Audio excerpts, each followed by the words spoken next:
जय श्री राधे। कार्तिक मास महात्म का 18वां अध्याय। अब रुद्र रूप महाप्रभु शंकर अपने वीर गणों के साथ नंदी पर चढ़कर हंसते हुए युद्ध भूमि में आए। उनको आया देख उनके पराजित गण फिर लौट आए और सिंहनाद करते हुए आयुधों से युक्त दैत्यों पर प्रहार करने लगे। भीषण रूपधारी रुद्र को देखकर दैत्य भागने लगे। तब युद्ध में अपने दैत्यों को पराजित होते देखकर जलंधर हजारों बाण छोड़ता हुआ भगवान शंकर की ओर दौड़ा। उसके शुंभ निशुंभ आदि वीर भी क्रोध से अपने होठों को काटते हुए शंकर जी की ओर दौड़े। इतने में शंकर जी ने जलंधर के सब बाण जालों को काट अपने गणों को निर्भय कर अपने अन्य बाणों की आंधी से दैत्यों को पीड़ित कर दिया। खड़गोरमा नामक दैत्य को अपने फरसे से मार डाला और बलाहक का भी सिर काट दिया। घसमरी भी मारा गया और शिवगण चीसी ने प्रचंड नामक दैत्य का सिर काट डाला। किसी को शिवजी के बैल ने मारा, कई उनके बाणों द्वारा मारे गए। यह देखकर जलंधर अपने शुंभ निशुंभ आदि दैत्यों को भी धिक्कारने लगा और भयभीत को धैर्य देने लगा, पर किसी प्रकार भी वह मस्त दैत्य दोबारा युद्ध भूमि में जाने को तैयार न हुए। दैत्य सेना ने पलायन शुरू कर दिया और महाक्रुद्ध जलंधर शिवजी को अपनी ओर ललकारने लगा। साथ ही उसने 70 बाण मार शिवजी को दग्ध कर दिया तथा और भी बहुत से बाणों का प्रहार किया।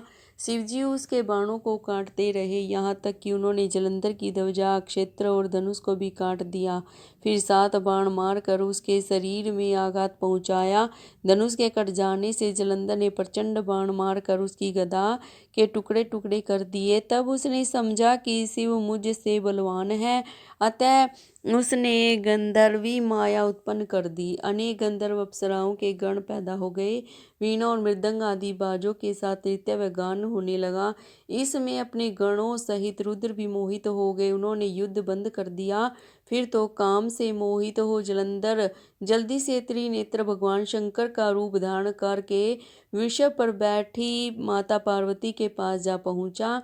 उधर जब पार्वती ने अपने पति को आते देखा तो अपनी सखियों का साथ छोड़ दिया और आगे आई। पार्वती को देखकर कामातुर जलंधर का वीर्य पतन हो गया और उसके पवन से वह जड़ भी हो गया। गौरी ने उसे दानव समझा। वह अंतर्ध्यान होकर उत्तर की ओर मानस पर चली गई। वहां पार्वती को देखकर फिर शिवजी की ओर लौटा। उधर पार्वती जी ने भगवान विष्णु को बुलाकर दैत्य का वह कृत्य कहा और यह प्रश्न किया कि क्या आप इससे अवगत हैं। भगवान विष्णु ने हाथ जोड़कर उत्तर दिया, आपकी कृपा से मुझे सब कुछ ज्ञात है मेरी माँ, जो आज्ञा हो पालन करूं।